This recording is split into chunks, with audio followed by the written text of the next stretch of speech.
Having completed various projects over the years, I've accumulated extra material worth saving. As you will see, the corner of my shop is becoming unorganized and branching out into the available working and parking space that I have. I need a solution for my scrap material.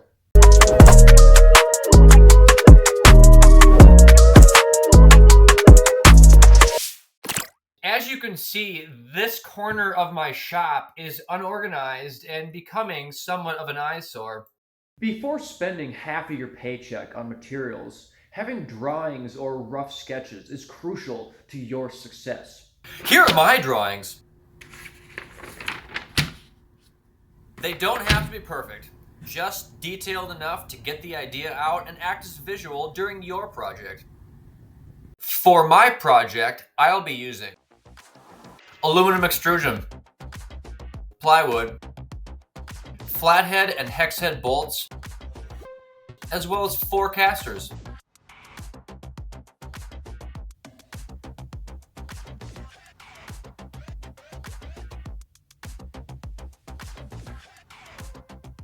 Now that we have a list of materials and we've gathered drawings of our project, it's time to go shopping. Oh, but not just any kind of shopping, folks. Hardware store shopping, the best kind of shopping. Like ever, like in the history of history.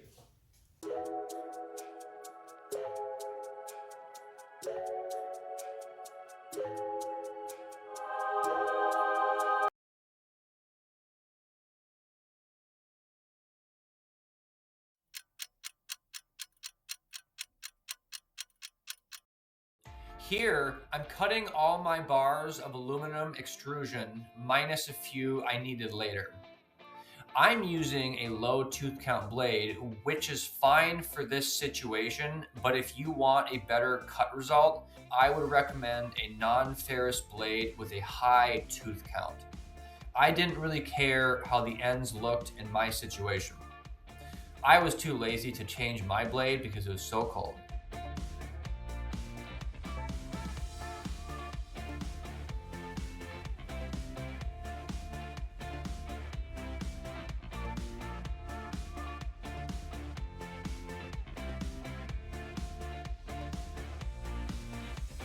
Here, I'm over at a friend's place machining the holes needed for the bushings that work with this particular brand of extrusion. I prefer this type of connection wherever possible, as it is the strongest and also resists vibration very well. Next, I'm preloading the connectors into the bars of extrusion previously machined. This step makes the assembly process more efficient. However, if you have a large job, this step can also take a while. Best throw on some headphones or music and get to work.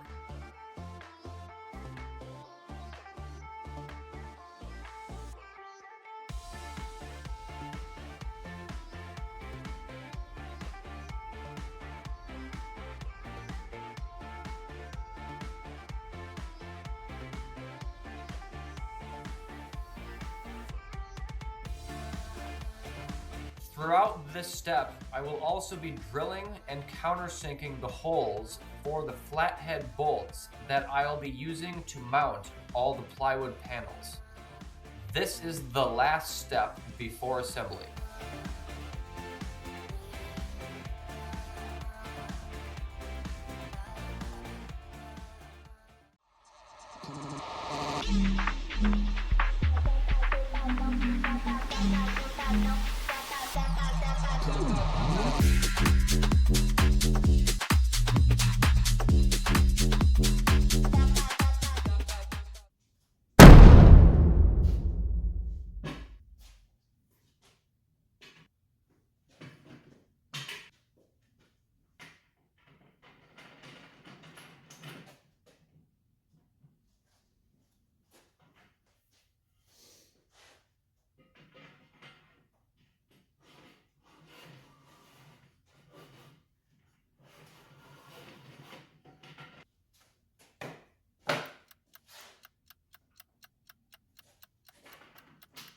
To begin assembly, I start by aligning the ends of each bar flush with the ends of the outside bars and tighten.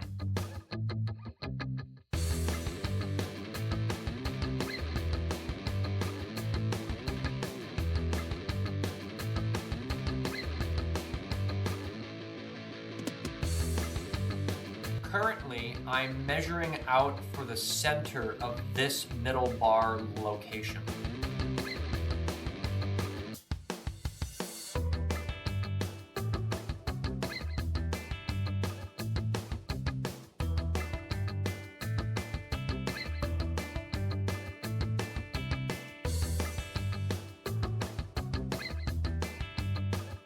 Once I have everything flush and aligned the way I want, I torque everything down.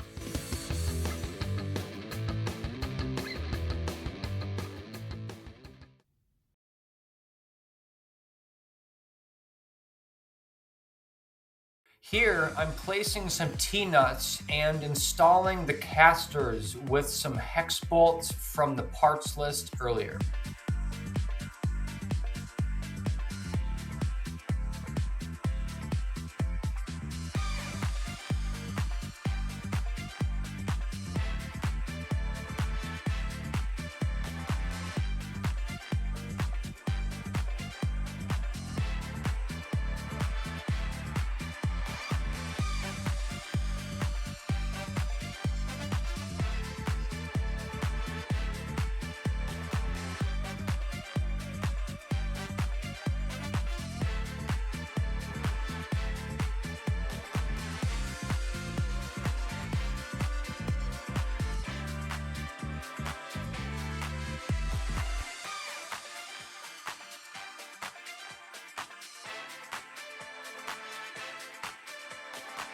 At this part of the assembly, I'm preparing for the first plywood panel to be installed with, guess what? Some more T-nuts. Before I secure this first panel, I will be using some scrap bars of extrusion to confirm that my machined bars will slide freely on the two sides where the plywood doesn't go all the way to the edge. By confirming this, it obviously makes the rest of the assembly much smoother.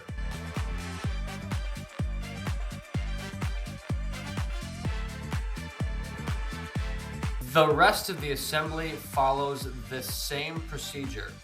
Place T-nuts where needed, place the panel on the frame, make sure the T-nuts are aligned with the holes, and finally secure with the flathead bolts. The extrusion frame also has a pretty straightforward process for the remainder of this video.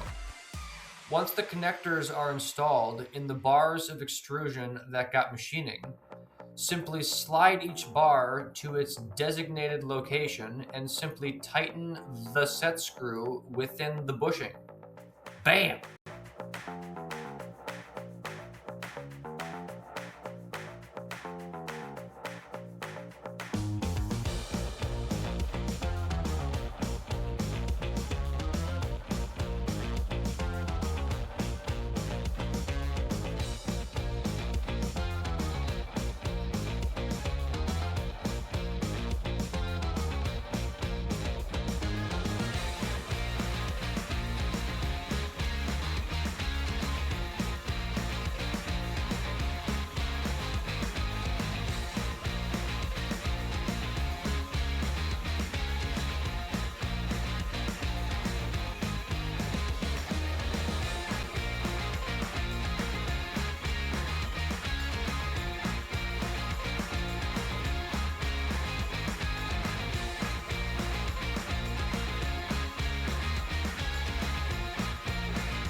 Because I chose aluminum extrusion for this project, at any time in the future, if I want to add on to this storage cart or modify it in any way, it is extremely doable and will most likely happen.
As I mentioned earlier, having drawings or sketches can save you from making mistakes.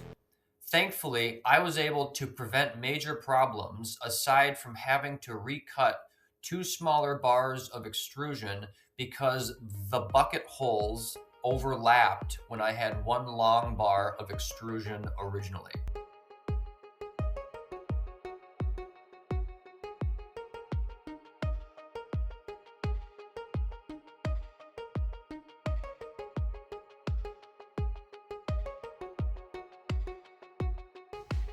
Well, here's my solution. Thank you for watching, and stay tuned for similar content just like this that I haven't thought of yet because I need to eat something. Man, a sandwich sounds pretty good.